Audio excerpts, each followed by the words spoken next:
कमळी, कॉलेजमध्ये live डिबेटचा setup लागतोय आणि विद्यार्थ्यांच्या वतीने तू बोलणार आहेस आणि कॉलेजच्या वतीने कामिनी मॅडम बोलणार आहेत. आणि जर या दोघांमध्ये प्रश्न उत्तर होणार आणि जर तू जिंकलीस तरच तुला कॉलेजमध्ये एंट्री भेटणार.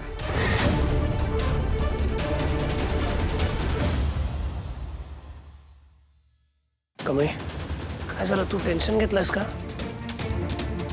हे बघ, घाबरू नकोस.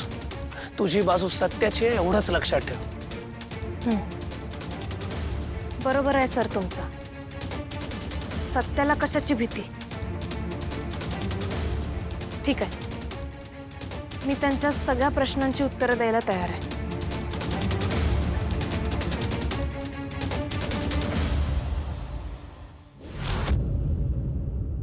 नमस्कार मंडळी, मी अनुपमा. आज काय विशेष या कार्यक्रमामध्ये एक विशेष चर्चासत्रासाठी आज आपण भेटतो आहोत. मंडळी, खरं तर आपल्या अवतीभोवती समाजामध्ये ज्या काही घटना घडत असतात, मग गुन्हा असू देत, आंदोलन असू देत, चळवळ असू देत किंवा एखादा संप असू देत किंवा इतर कुठल्याही घटना, या घटना कोणा व्यक्तीशी संबंधित नसतात, तर त्या आपल्या प्रत्येकाशी संबंधित असतात, त्या प्रत्येकाच्या जीवनावर परिणाम करणाऱ्या असतात. आणि म्हणूनच आज आपण एका संघर्षाविषयी आज चर्चा करणार आहोत.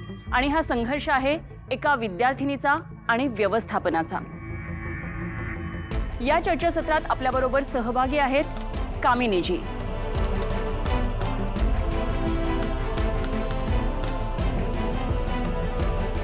कामिनीजी अनेक वर्षांपासून या कॉलेजच्या ट्रस्टी म्हणून काम पाहत आहेत. आणि त्याचबरोबर या चर्चासत्रामध्ये सहभागी होण्यासाठी मी मंचावर आमंत्रित करतेय विद्यार्थिनी कमळी मोहिते हिला.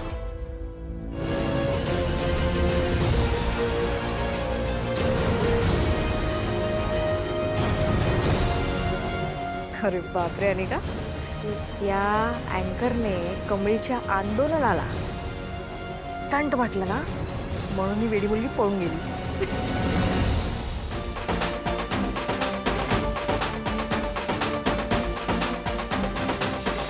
आली रे आली आपली कमळी आली.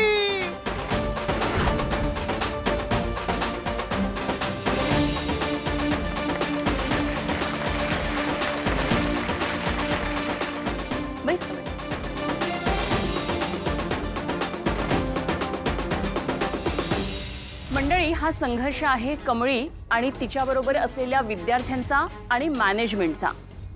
आज आपण इथे जाणून घेणार आहोत की कॉलेज मॅनेजमेंटनं कमळीला कॉलेजच्या बाहेर काढण्याचा निर्णय का घेतलाय ते.